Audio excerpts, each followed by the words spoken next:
شیر پاو شیر پاو شیر پاو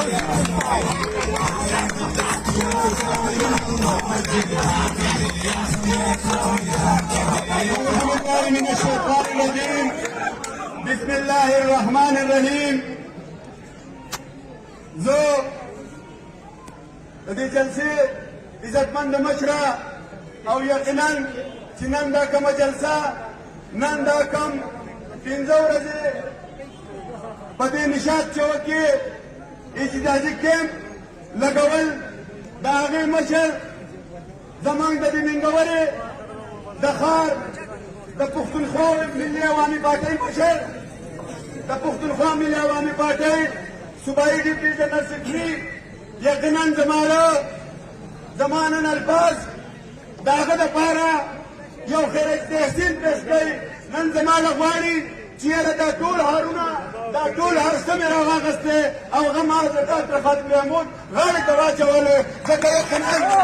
چې ډاکټر خالد محمود په دې احتجاجي کیمپ کې چې کومه ډیپټي وکړه او نن چې دې جلسې دپاره هغه کوم محنت وکړو د هغه سره د جماعت علماء اسلام اجاز خانه او د هغوی د ټیم ملګري د دې سره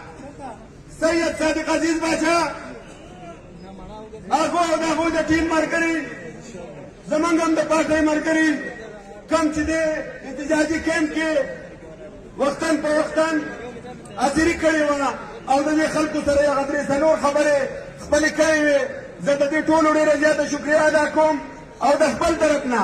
په دې پنډال کې ولاړ دې ټولو عزتمندو مشرانو همزولو کشرانو ته سلام هم پیش کوم او پخیر راغلی یم وایم نن تاسو ته پته ده چې یاره نننۍ جلسه د څه مقصد دپاره ده دا نننۍ جلسه د پی ډي ایم مشر جناب مولانا فضل الرحمان صاحب او ورسره ملي رهبر د پښتنو سالار بابای روزګار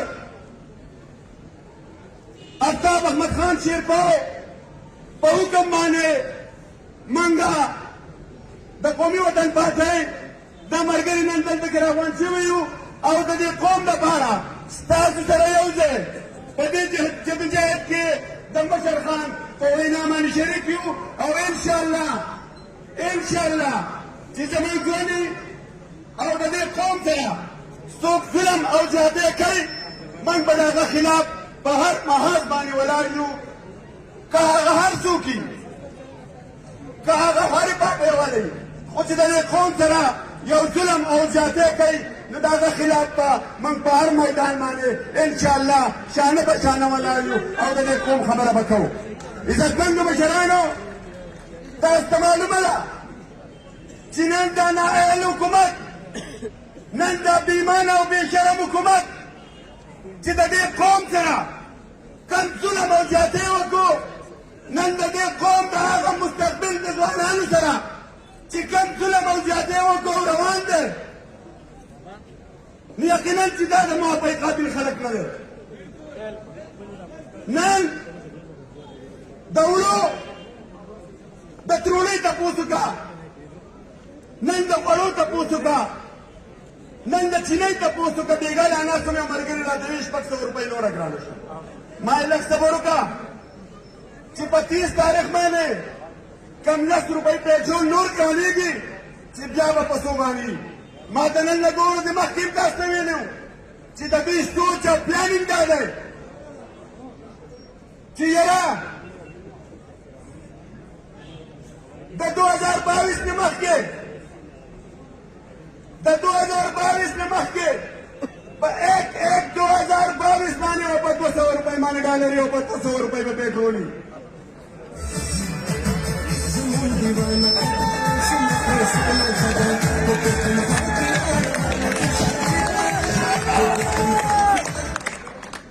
یو ملګری یو چې ټاکو ضلع انتظامیې ته ضلع انتظامیې یو خبره ځان سره ذهن کې کېږي موږ سره ټکر مالی موږ سره ظلم او جبر کېږي کم ځای چې ظلم او جبر کېږي هغه ګوره ډېر لوی لوی غرونه بیا پاش پاش کوي کم چې د مکان باز د طرف کم مین روډ د دوی د کثاره بند کړی دی فوراً دې دا روډ کولاو کړي دا د چینۍ غل دی زمونږ دا خبره په لس میندې کې دننه دعا نه منله بیا به زمونږ د مسلم لیگ د جماعت علما اسلام د پښتونخوا ملي عوامي پارټۍ او د قومي وطن پارټۍ دا نران ځوانانځي او دغه کردار به په خپله باندې ادا کوي ټیپک والا ملګرو ته موږ وینا کوو دوی به د چا په خوله باندې کولوئ خو دا ټیپک بند کوي ځکه موږ نن د دې پولیس دپاره هم خبره کوو موږ نن د ډي سي دپاره هم خبره کوو نن خو کغل ډي سي نو د هغه به ټیک ټاک ګزاره کېږي که ایماندار ډي سي د هغه 1.5 لاک روپۍ تنخواه په 1.5 لاک روپۍ کې یو افسر هم خپل بچي نشي ساتلی ځکه چې د دوی بچي په ډېره ښه اعلی تعلیمي ادارو کې سبقونه وایي زمونږ هغوی د خرڅ په معاملاتو کې ډېر زیات فرق دي نن موږ تاسو دپاره هم خبره کوو نن موږ د پولیس دپاره هم خبره کوو نن موږ د فوج دپاره هم خبره کوو نن موږ د اریګیشن دپاره هم خبره کوو نن موږ د سینډپ ډیوال دپاره هم خبره کوو نن موږ د ټي ایم اے والا دپاره هم خبره کوو ځکه دا خلک هم زمونږ نه دی او موږ د دوی نه یو دا هم د قوم یوه حصه ده او ذمهواره حصه ده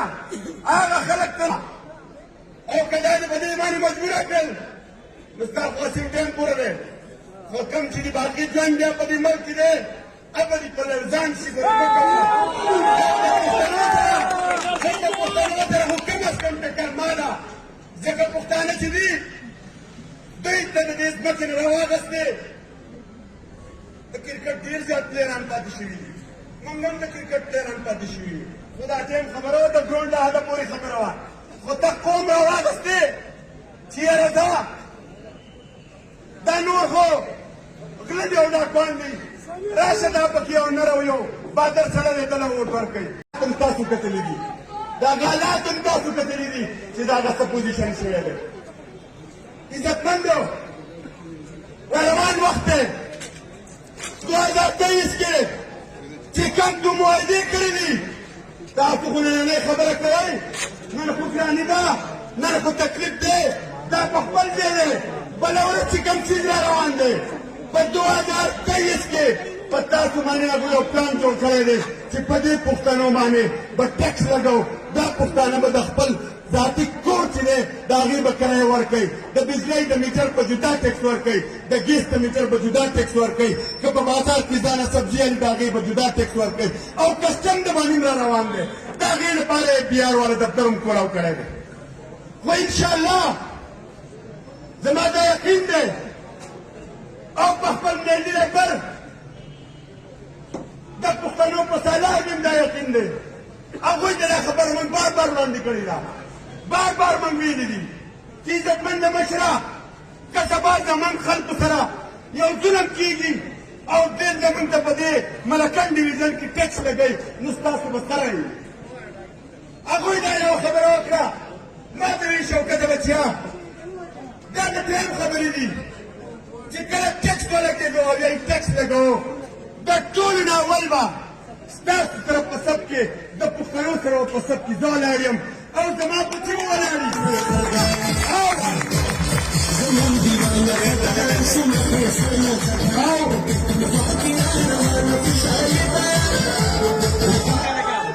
او که په دې کې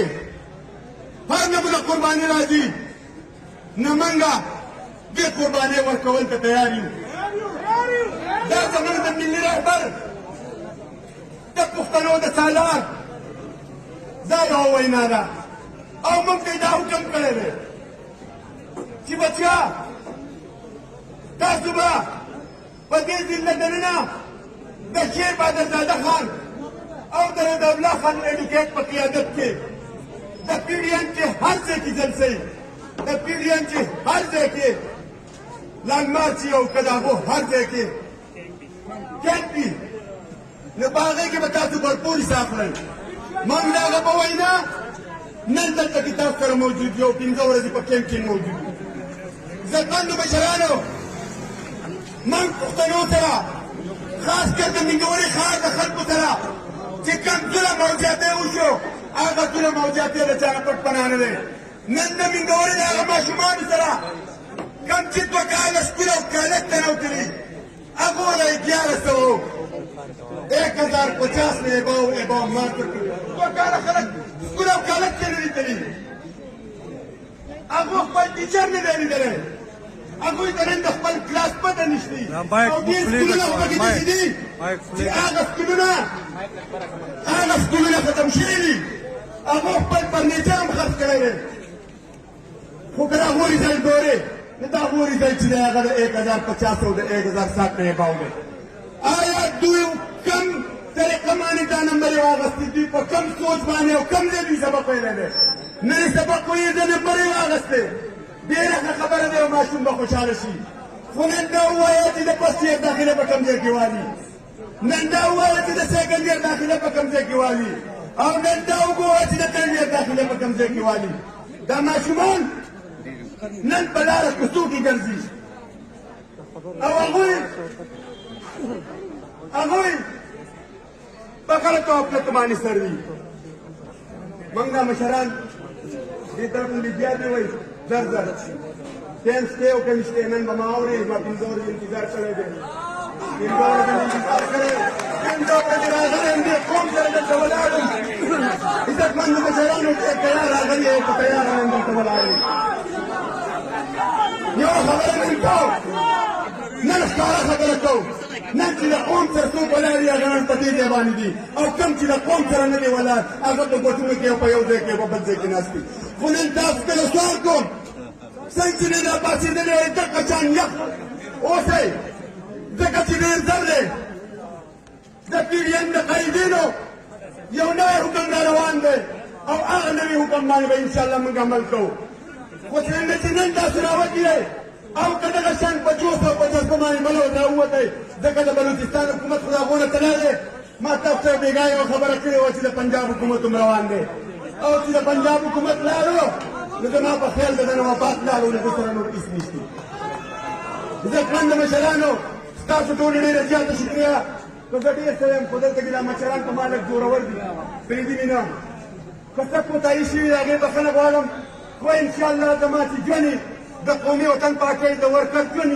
د ملي رهبر آفتاب احمد خان ژوند او زندګي موږ به تاسو سره په هر قرم او په هر ګوټ او په هر ریاض او په هر ځای نیک په نیک ولاړ یو د قوم خبره به کوو د پښتنو خبره به کوو که زمونږ پکې سر ځي 20 پېرې دې لاړ شي که جیل کړئ جیل تلاو دا هغه چاته وایه چې څوک سلیکټ دي څوک په چترۍ راغلی موږ په چترۍ نه یو راغلي موږ 31 کال دلته کې د دې قوم خدمت وکړو په دې غریبۍ عاجزۍ کې مو وکړو نه انشاءالله موږ به تاسو سره نیک په نیکه شانه په شانه ولاړ یو د ټولو مشرانو ډېره زیاته شکریه ډېره زیاته مهرباني ټولو نه بښنه غواړم مهرباني السلام علیکم